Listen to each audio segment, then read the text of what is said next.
This is Rogers TV. Focused on quality and convenience, there isn't much you won't find at Marie's Mini Mart. Home-style breads, sandwiches, plus a variety of artisan breads and delicious single-serve desserts available exclusively at our Frecker Drive location. Marie's Mini Mart, with 25 locations wherever you go, there we are.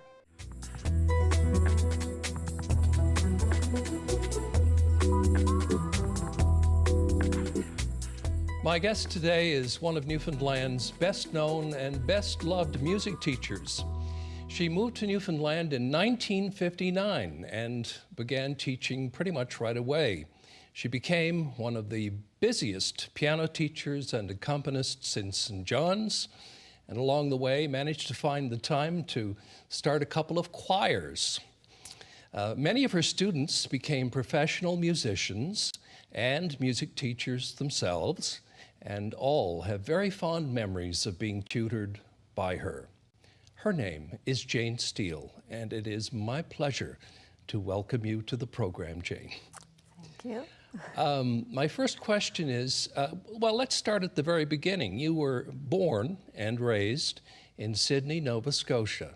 Mm-hmm. What was Sydney like back when you were a little girl? It was mostly industrial, Mm-hmm. but I lived in a place where there was a brook and a tennis court nearby, Mm-hmm. and woods. And so, from my point of view, it was great. And we were also close to so many interesting places. Within 26 miles, Big Pond, where Rita McNeil was, and the Bredor Lakes, and that was just 26 miles approximately from Sydney. And Myra River, out on the Myra. Yes, we've heard about the Myra in the song. Yes, Yeah. so, and for a small town, there were many things going on. For instance, I was figure skating, and in a figure skating show, the guest artist was Barbara Ann Scott. Now, you may not have heard of her. Yes, I certainly have. She was an Olympian. Yes, and we stood next to each other at a point. And community concerts. I went to that a lot as a child. Yeah. Tell me about your family. So you grew up with siblings obviously. Yeah. And your dad, I believe, was a doctor, Yes. a physician. He was also a surgeon as well as a general practitioner, Yes. correct? He was busy a lot, but he was quite an influence on me growing up. For instance, if I was sick, he would always buy me a book because his office was around the corner from a bookstore, and he read a lot himself, so did I. And he always had music on. Whenever he entered the house, the record player went on. And so that was a big influence, because I listened to classical music really from the time, and I would have been very young when he started that. So he liked classical music. Classical music, and for all of his life, when he came in the house, the record player went on, and even when he was in the car driving. What about your mother?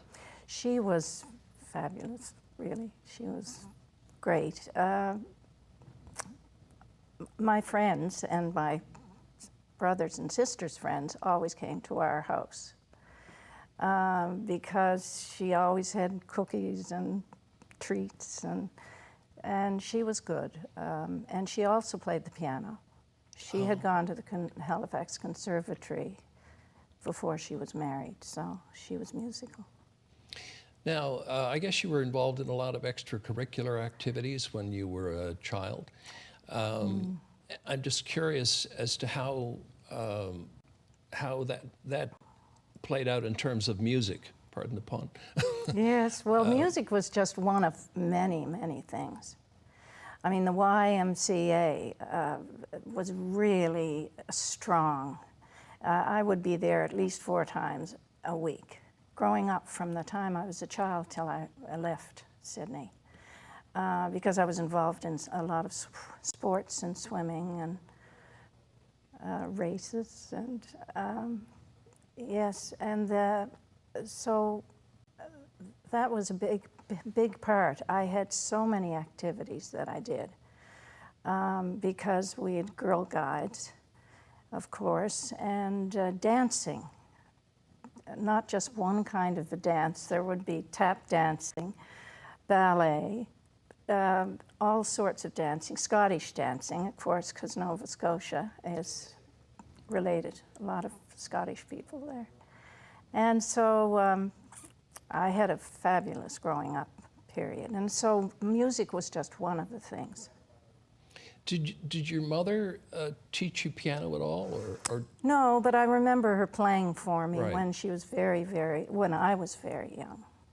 And no, she didn't teach. Yeah.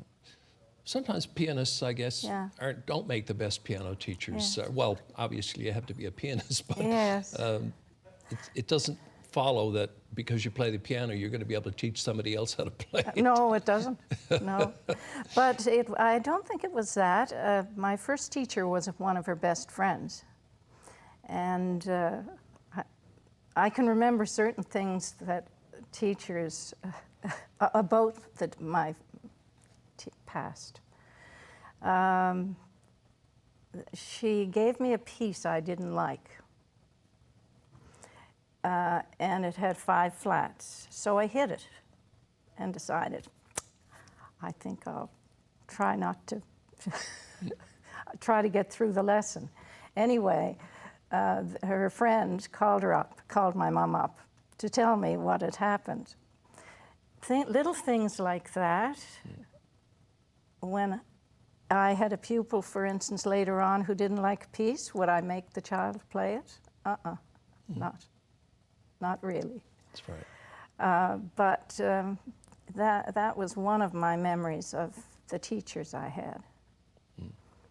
My mom's friend. And I also had a violin teacher because I took violin as well. And the poor fellow. It was really, I felt really badly for him. He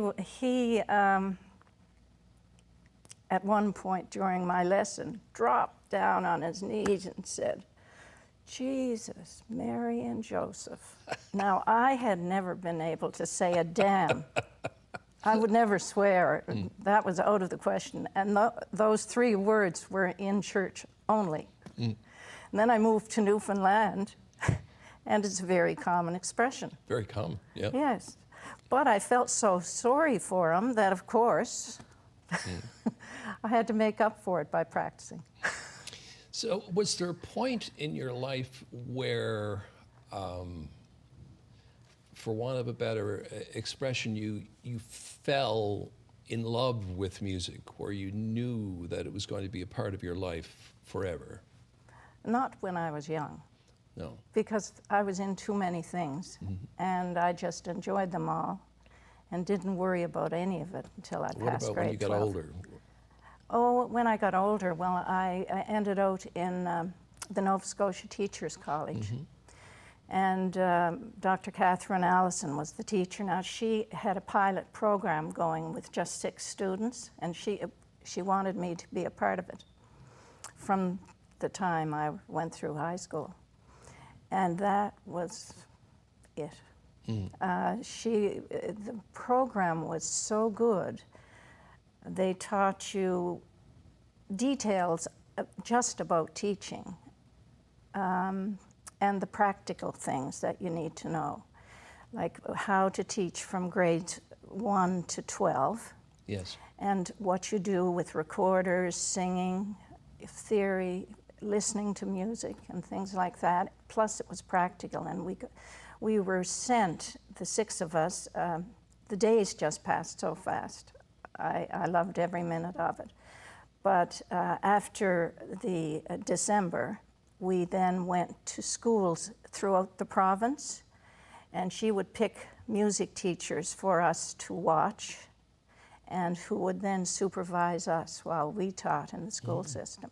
Okay. And that wasn't just in Truro, it was throughout. So obviously, before you went to Teachers College, you had your mind made up that you were going to be a music educator, a teacher?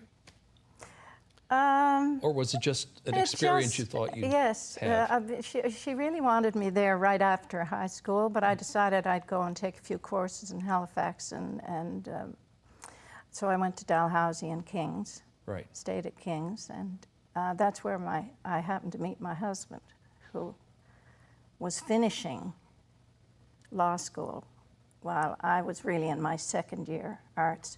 But I did it just to have a year to think about it.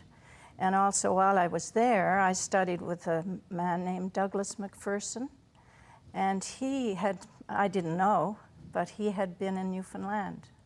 Really? And so while I was doing that other course, all these arts courses, I took a few music courses, but they didn't have a music school in Halifax at that time.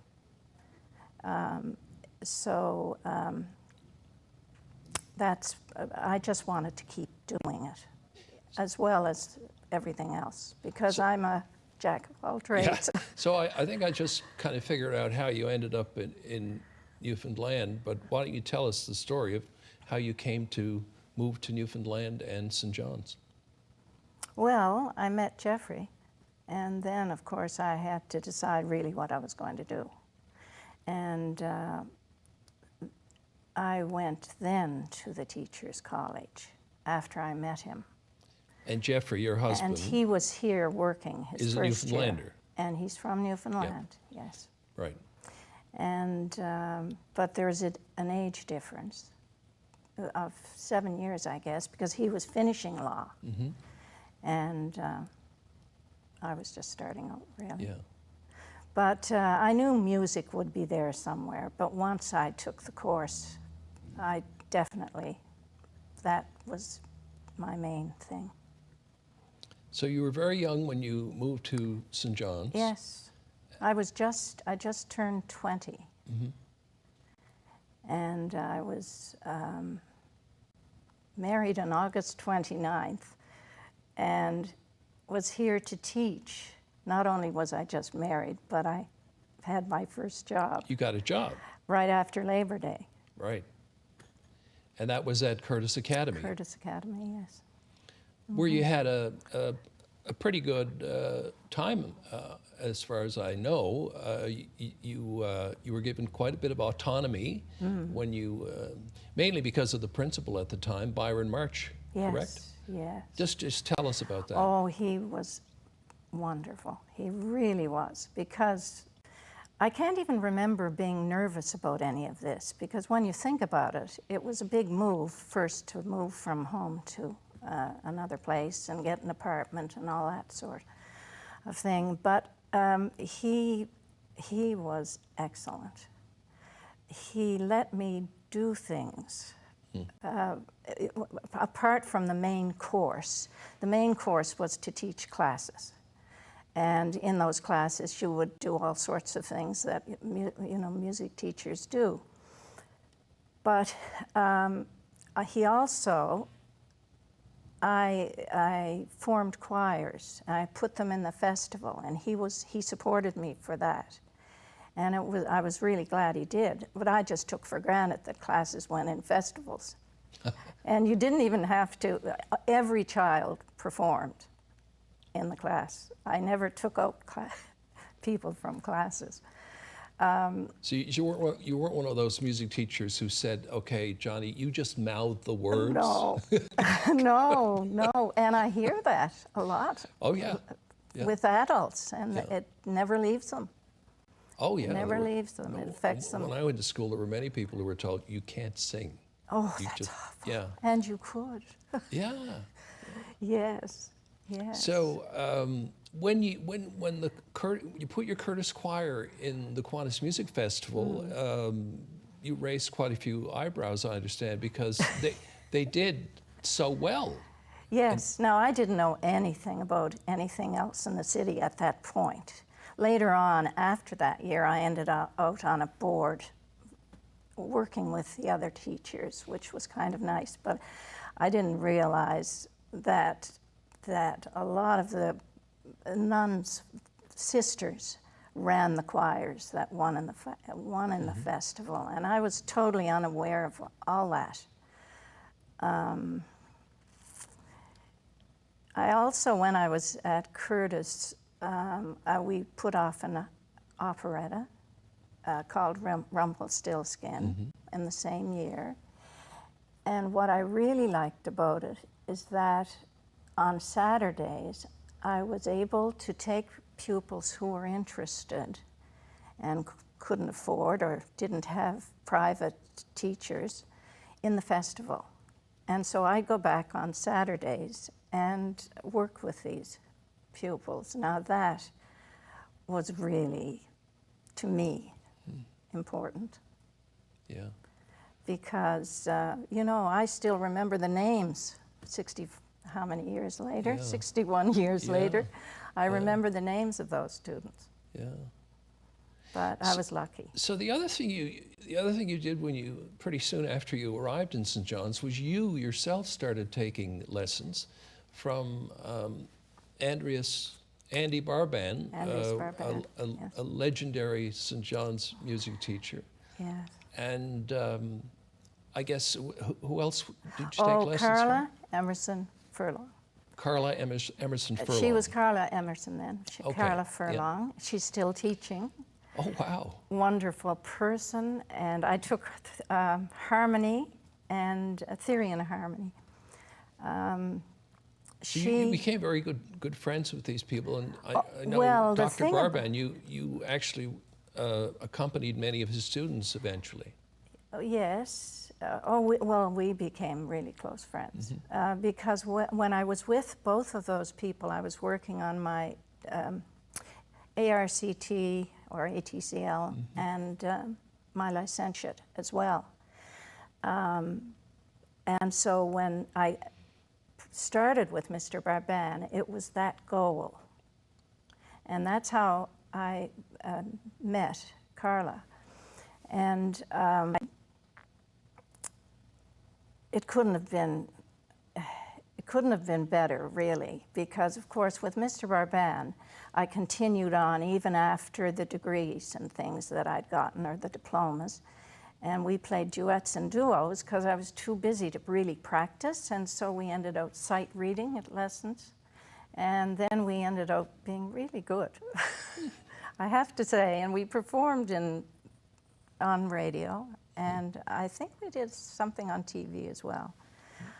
But with Carla Furlong, the funny thing about that, well, a lot of the way I teach has to do with the way I was with Carla. She talked about, we knew each other, and we talked to each other about things other than music, which I always continued to do with students. And the funny thing was, her father, when he heard my maiden name, I don't like that, but when he heard the name, he knew my great-grandfather, and I knew nothing about my history on my father's side of the family. And so my great-grandfather, it must have been, lived in, I'm blank, Harbour Breton. Mm-hmm. Yes, and he was a cable operator because he spoke 5 languages, as many Italians do. He came from Italy. And Carla's dad was interested in languages, so he used to travel the island, and he was friends with my great-grandfather. Such a coincidence. Yes. Not only that, my father didn't really know that part of it. I guess Dad was busy all the time, and so he only got interested in his history after he had got older. But that was quite a coincidence. You alluded to this a few seconds ago, but I did want to ask you, because you're acknowledged to be one of the most successful music teachers, piano teachers in the province, to what do you attribute your great success? I know you said you like to talk to them about things other than music. Well, I never thought of that. I hoped that they would all love music and that it was a pleasant experience for them. I think that was the main thing. And I did get to know all the students, and they could talk to me, and it was as if we were just equal. And the place, I was lucky to teach at home, because they come out of school, they're tired, they're hungry, and if they were hungry, I'd say, oh, make yourself a piece of toast and jam or something. And they'd gather around quite often with my children's friends, because everybody came to our kitchen too, because there was always food. Sounds good to me. Yeah, and a cat. And it just, it was not like going into a dental or a doctor's office where you feel you have to sit and wait all by yourself with nothing to read. So that was, I think, part of it. Tell me about the choirs you created. One was called Giocoso and the other Giacanti, I think. Giocoso is the Italian word, the musical term for joyful. Right. And the Giacanti is somewhat the same. I started with the Giacosas. It was total accident. Like most of my life was just, I didn't plan it. One of my pupils, Valerie Long actually, who's here in Newfoundland, I answered the phone and she started playing a song called Welcome Back Cotter by ear. Oh. And that was it. That was it. Yes, because I said, okay, you're going to play that. We'll make up words for the parents, welcome back parents and things. And so all the students got together for one little rehearsal, and at the recital at the end of the year, that's what we sang.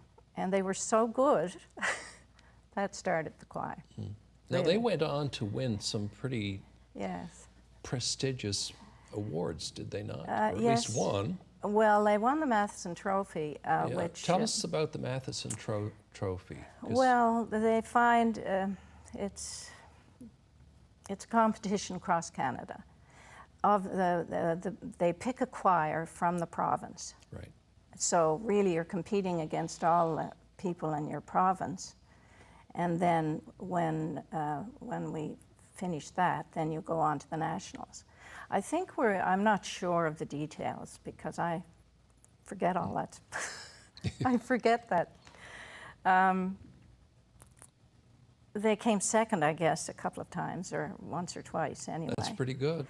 And then they won the thing, and it was good. The Giocosos it was a group of about 35, and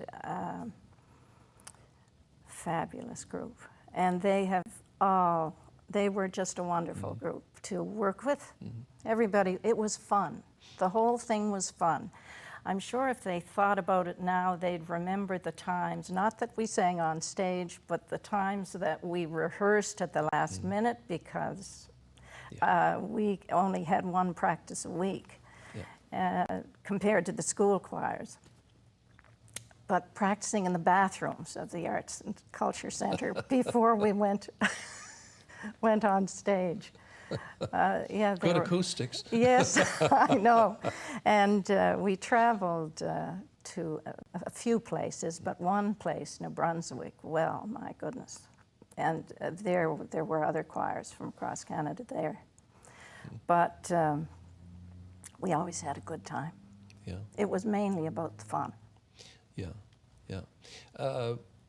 What's your assessment of the impact that the Kiwanis Music Festivals have had on Newfoundland and Labrador music? Oh, tremendous. Yes. I know you adjudicate or have adjudicated with. Oh yes, I did a lot of that over the years, but of course never in St. John's or anywhere I had students. Right. But yes, it was important. I didn't require, it was always their choice, whether they went in alone or with partners. From from the competitive point of view, people thought I was anxious about winning because they did, but I was more concerned really about if the adjudicator had advice that I might have told them, and then they hear it a second time, that's a help. Plus they're playing in classes with their friends, so it's a social thing. And also they had to learn to lose, and that sounds, it's really the opposite. And I was fortunate enough to have... Not everybody gets a gold star. That's right. Right. And people who have for years and years, it's not a bad thing because they learn how to lose, and so do the parents. And it's important because it's life. And that's what I think of now. You're having more and more classes that aren't competitive. And right now, everybody wins. In some way, they win. So that was important, I thought, for just their growing up, because it's subjective. Yep. If you are in a race, you know who comes first. But when you're dealing with the piano, music, the arts of any kind, say an artist even, or somebody who writes a book, how do you choose? It's subjective. And so is life, really. I agree with you, totally. And I wish we had more time, but you know what? We've run out of time. Yes. But we could keep going for, Yes. you and I could keep going for a long time. Thanks so much for being on the program, Jane. Oh, thank you for And asking it's great me. to see you looking so well. Thank you for watching. We'll see you next time.